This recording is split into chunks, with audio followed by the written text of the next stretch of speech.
If it has, none of these scenarios are probably likely. It's probably a very healthy bird. So this isn't like marsh God where it's something that we're just recently in an area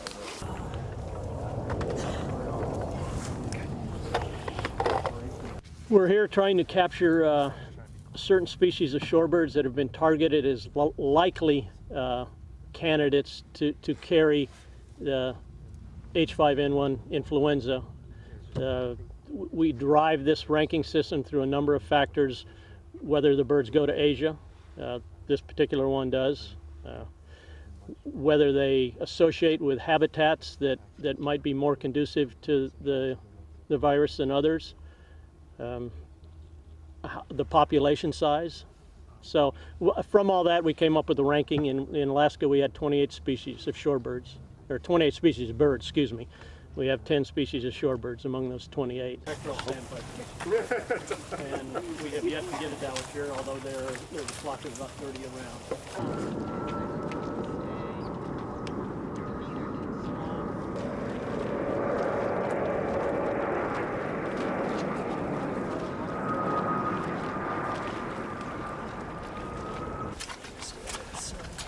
Little sandpiper.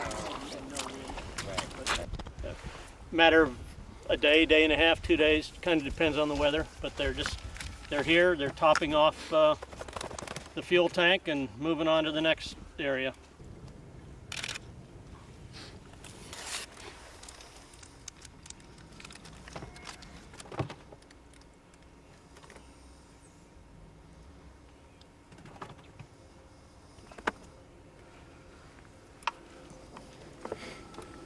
Look like you need much.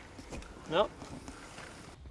Well, the primary thing we're trying to do is get a cloacal swab from the bird to detect the presence of the H5N1 virus. So that's what's driving all of this. But in addition to it, we take measurements on the bird so we can age and sex it. We pull a feather that will help us determine the bird's origin, where it's coming from, where it's going to. And we take blood, which will also help resolve some of those same issues. It will allow us to actually sex the bird genetically and molecularly.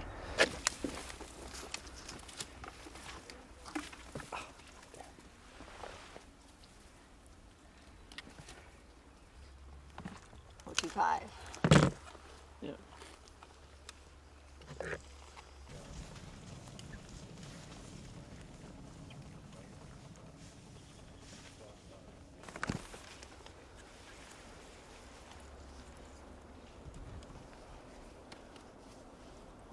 $95 for the wing. One of the problems that some people are encountering is that because of all the bird sampling, some of the supply houses are running out of Dacron swabs.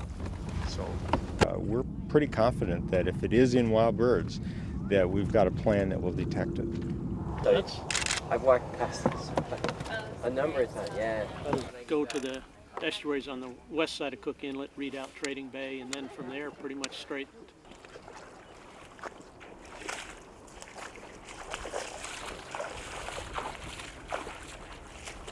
It has caused great loss to poultry in Asia and parts of Europe and Africa, and we need to follow through to ensure that we're watching for it in this country so we can give early warning to our agriculture industry.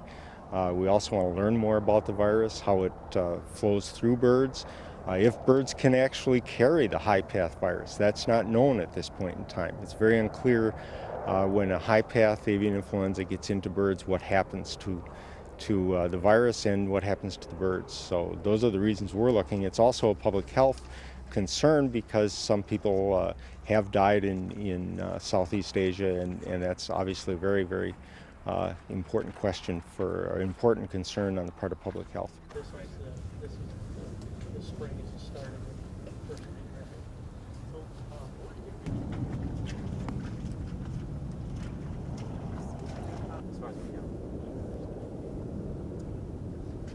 Here now, so we wouldn't That's right. Just a big male. Yeah, I thought there were 2 birds in there. Wow, such a chunker. Oh, compared to that female we did earlier? Yeah.